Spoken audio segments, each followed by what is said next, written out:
সময় সময় মূল্য বাস্তব জীবনে কজন বোঝে? যারা বোঝে তারা জীবনে সফলতার সাথে এগিয়ে যায়, আর যারা সময় মূল্য বুঝতে পারে না, যারা সময়ের গুরুত্ব দেয় না, তারা ব্যর্থ হয়ে জীবনে পড়ে থাকে। কখনো ভেবে রেখেছো যে তুমি যদি সময়কে ঠিকঠাক করে ইউটিলাইজ করতে পারো, তুমি যদি সময়কে ঠিকঠাক করে ব্যবহার করতে পারো, তাহলে সেই সময় তোমাকেও রিটার্ন ব্যাক দেবে। একটা টাইমে গিয়ে ইন ফিউচার তুমি তার তুমি তার ফলটা ঠিক পাবে। বাট এই সময়কে তুমি যদি ঠিকঠাক করে ইউটিলাইজ না করতে পারো, ব্যবহার না করতে পারো, জীবনে নিজেকে দোষারোপ করা ছাড়া আর কোনো উপায় থাকবে না। হ্যালো বন্ধু, আমি সঞ্জিত। সানডে ম্যাজিকে মোটিভেশন ওয়েবে এরকমই একটা গল্প নিয়ে আজকে আমি চলে এসেছি তোমাদের কাছে। আগের সপ্তাহে আমি আমার ব্যক্তিগত কারণের জন্য ভিডিও আপলোড করতে পারিনি, তাই জন্য আজকে যথারীতি সানডে ম্যাজিকের ভিডিও নিয়ে, আমি মোটিভেশন ওয়েবে ভিডিও নিয়ে তোমাদের কাছে চলে এসেছি। আসলে সত্যি কথা বলতে কি বলতো, আমরা প্রত্যেকেই আমাদের রিয়েল লাইফে টাইমের ভ্যালু বুঝি না। আর টাইমের ভ্যালু বুঝি না বলেই আমরা ইন ফিউচার নিজেদেরকে দোষ দিই। কেউ চাকরি পাচ্ছে না, কেউ কাজ পাচ্ছে না, আমরা নিজেদেরকে দোষারোপ করতে থাকি, বা আমরা আমাদের অপোজিটে দাঁড়িয়ে থাকা মানুষটাকে দোষারোপ করতে থাকি। কিন্তু একবারও ভেবে দেখেছি ওই দোষারোপের কারণ কি? ফেলে আসা সময়টাকে আমি কতটা ইউজ করলাম, কতটা আমি সাকসেস পেতে পারি তার জন্য আমরা কোনোদিন ভাবিনি। এরকমই একটা গল্প নিয়ে আজকের মোটিভেশন ওয়েবের গল্প সানডে ম্যাজিকে শুরু করছি।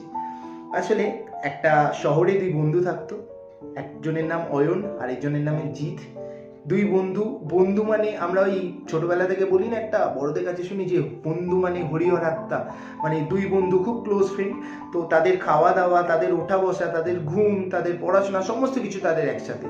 তো ছোটবেলা থেকে তারা পড়াশোনা একসাথে করতো, এবং একটা টাইম পর দুজনেই বড় হলো এবং দুজনেই হায়ার স্টাডির জন্য পড়াশোনা স্টার্ট করলো। এবং হায়ার স্টাডি যখন পড়াশোনা স্টার্ট করলো, তখন অয়ন আর জিৎ দুজনের মধ্যে কিছুটা ফারাক এবং কিছুটা ডিফারেন্স লক্ষ্য করা গেল। যেমন জিৎ ভাবতো যে এই আমি আসলে এখন বড় হয়ে গেছি, আমার এখন খেলাধুলার বয়স, আমি খেলাধুলা করব, লাইফটাকে এনজয় করব, ঘুরবো, আড্ডা মারবো। কিন্তু অয়ন বলে যে ছেলেটা, সে ভাবলো এই হায়ার স্টাডিটা যদি আমি ঠিকঠাক করে করতে পারি, তাহলে আমি পরবর্তীকালে ফিউচারে গিয়ে আমি কেরিয়ার তৈরি করব। তাই অয়ন পড়াশোনার প্রতি মন দিল। একদিকে দিনের পর দিন জিৎ পড়াশোনার প্রতি মনটাকে তুলে দিয়ে খেলাধুলা, গান বাজনা, হই হুল্লোড়, আড্ডা এগুলো নিয়ে মেতে থাকতো। আর আরেকদিকে অয়ন দিনের পর দিন নিজের পড়াশোনাটাকে চালিয়ে গেল এবং আরও ভালোভাবে পড়াশোনাটাকে প্রিপেয়ার নিতে শুরু করলো। তো এরকমভাবে যথাযথভাবে দিন কাটছে। একটা সময় এক্সাম হলো এবং এক্সামের ফলও একদম আমরা যা ভাবছি, যা এক্সপেক্ট করছি সেরকমই হলো। অয়ন খুব ভালো নাম্বার পেয়ে পাস করলো, এবং ঠিক যথারীতিভাবে জিৎ পড়াশোনাকে ঠিকঠাকভাবে গুরুত্ব না দেওয়ার জন্য তার নাম্বারটা ভালো হলো না, এবং ভালো হলো না মানে যথারীতিভাবে খুবই খারাপ হলো। কিন্তু দুজনেই পাস করে গেল। একটা সময় পর তারা যখন চাকরির ইন্টারভিউ দিতে গেল, দেখলো অয়ন একটা খুব ভালো কোম্পানিতে জব পেলো, খুব ভালো একটা কোম্পানি অয়নকে অফার করলো। কিন্তু জিৎ কোনোভাবে ভালো জব খুঁজে পাচ্ছে না, কোনো জায়গায় গিয়ে কোনো ভালো জব খুঁজে পাচ্ছে না, যে জবটার জন্য সে ইন ফিউচার নিজেকে আরও ভালো জায়গায় দাঁড় করাতে পারে, সেরকম কিছু খুঁজে পাচ্ছে না। তো একদিন অয়নের সাথে জিতের দেখা হলো, এবং অয়ন সেদিন তাকে বলল যে এই যে আজকে যে আমি এত ভালো একটা জায়গায় পৌঁছেছি, সেটা কিন্তু আজকের জন্য নয়, সেটা একটা সময়, একটা টাইম যেটা আমরা ফেলে এসেছি। তুই তোর মতো করে চলেছিস, আমি আমার মতো করে চলেছি, বাট ওই টাইমটাকে আমি আমার মতো করে গুরুত্ব দিয়েছি, ইম্পর্টেন্স দিয়েছি, প্রয়োজনীয়তা দিয়েছি, তাই জন্য আজকে আমি এখানে এসে পৌঁছেছি। দেখ, তুই তখন আমাকে একটা কথা বলেছিলিস যে ওই সময়টা যদি আমি পড়াশোনা করে কাটাই, তাহলে আড্ডা মারা, গান বাজনা করা, খেলাধুলা করা, ঘোরা, এই সমস্যার জন্য তো জীবন পেরিয়ে যাচ্ছে।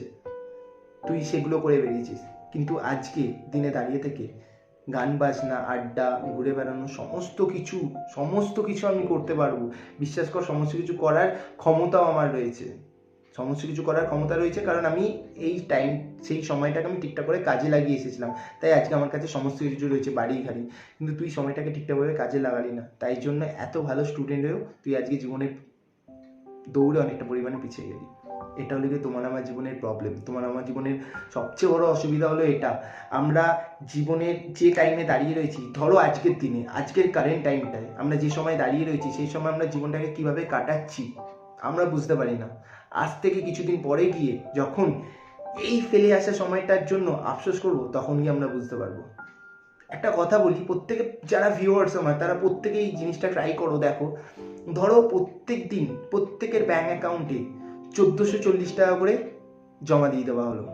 এবং বলা হলো এটা তোমার ফ্রি টাকা, এটা তুমি যেভাবে ইচ্ছে ইউজ করো। হ্যাঁ, যেভাবে ইচ্ছা নয়, তার জন্য কিছু টার্মস অ্যান্ড কন্ডিশন দেওয়া কি, এক, এই টাকাটা প্রত্যেক দিন ইউজ করে ফেলতে হবে, যদি এই টাকা থেকে ব্যালেন্স কিছু বেঁচে থাকে তাহলে সেটা ফেরত নিয়ে নেওয়া হবে।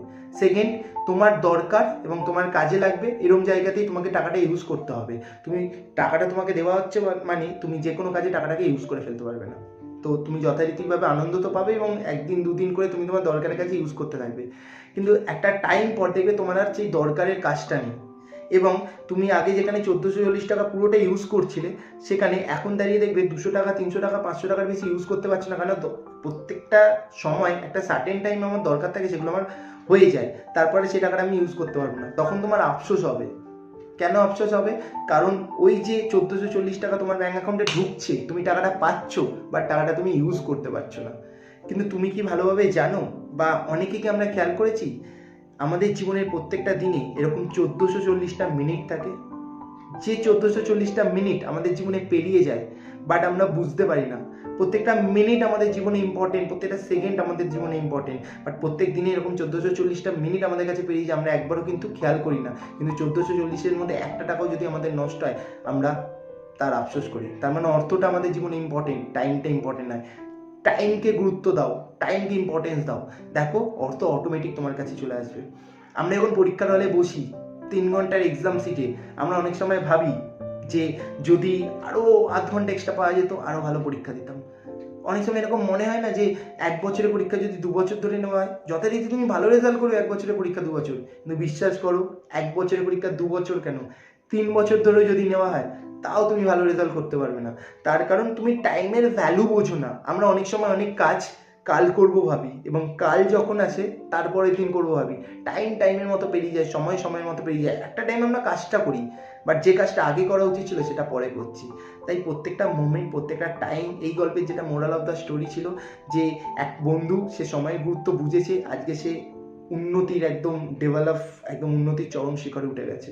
বাট আরেক বন্ধু, সে তার টাইমের ভ্যালু, সময়ের মূল্য বোঝেনি, গুরুত্ব দেয়নি, তাই আজকে তার এই অবস্থা। তো সময়ের মূল্য বোঝো, টাইমের ভ্যালু বোঝো, টাইমটাকে যদি তুমি ঠিকঠাকভাবে কাজে লাগাতে পারো, সাকসেসের পেছনে তোমাকে দৌড়াতে হবে না বস, সাকসেস তোমার পেছনে দৌড়াবে। টাইমের ইম্পর্টেন্স বোঝো, টাইমের ভ্যালু বোঝো। আসলে টাইমের ভ্যালু বুঝলে এপিজে আব্দুল কালাম হওয়া যায়, টাইমের ভ্যালু বুঝলে স্বামী বিবেকানন্দ হওয়া যায়। কিন্তু বিশ্বাস করো, এরা যে এত বড় বড় সব মানুষ হয়েছে, এত বড় বড় মনীষী, এত বড় বড় ঋষি, এত বড় বড় বিজ্ঞানী, এত বড় বড় জায়গায় গেছে, এরা প্রত্যেকে কিন্তু সময় যথাযথ মূল্য দিয়েছে। এরা এদের যে সময়টা শেখার ছিল সেই সময়টাতে এরা অন্য কিছু করে কাটায়নি, তারা তাদের সেই কাজটাতেই মন প্রাণ দিয়ে দিয়েছিল, এবং তাই জন্য সেই সাকসেসের দৌড়ে আজকে তারা পৌঁছে গেছে। আজকে তাদের নাম আমরা এক ডাকে চিনি। আজকে সচিন তেন্ডুলকার হতে গেলেও তার খেলাটার জন্য, সেই তার যে খেলার ধরনটা, সেটার জন্য তাকে একটা সময় পড়ে থাকতে হয়েছিল। একদিন, এক মোমেন্ট, এক টাইমে, 1 ঘন্টায় কিন্তু সে সচিন তেন্ডুলকার হতে পারেনি। দিনের পর দিন সে পড়েছিল, তাই জন্য সেই সচিন তেন্ডুলকার হতে পেরেছে আজকে। বাট আমরা চাই যে সব কিছু একটা মোমেন্টে, একটা নির্দিষ্ট টাইমের মধ্যে আমরা সমস্ত কিছু পেতে চাই, বাট সমস্ত কিছু তো নির্দিষ্ট টাইমের মধ্যে পাওয়া সম্ভব হয়ে ওঠে না। তাই তোমাদের কাছে যে সময় রয়েছে, তোমার হাতের কাছে যে সময় রয়েছে, প্রত্যেককে তোমাকে তোমার টাইম দিচ্ছে।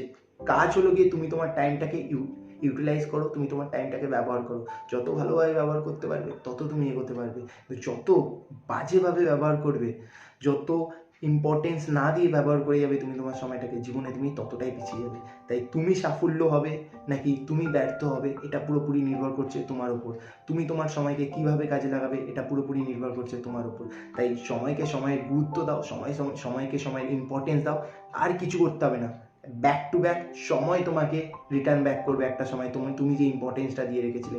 একটা কথা মাথায় রাখবে, আজ যে চারা গাছটা পোতা হচ্ছে, একটা টাইম পর সেই চারা গাছটা ফল দেয়, সেই মোমেন্টে সেই চারা গাছটা ফল দেয় না, দীর্ঘদিন তার পেছনে পড়ে থাকতে হয়। ঠিক সময়কে আজকে তুমি গুরুত্ব দাও, একটা সময়, একটা টাইমে গিয়ে ইন ফিউচার সময় তোমাকে রিটার্ন ব্যাক করবে।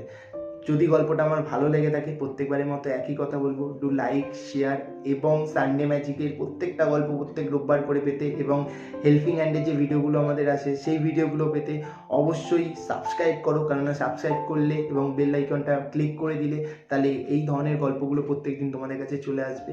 এবং বাড়ি থাকো, সুস্থ থাকো, সেফ থাকো। Thank you.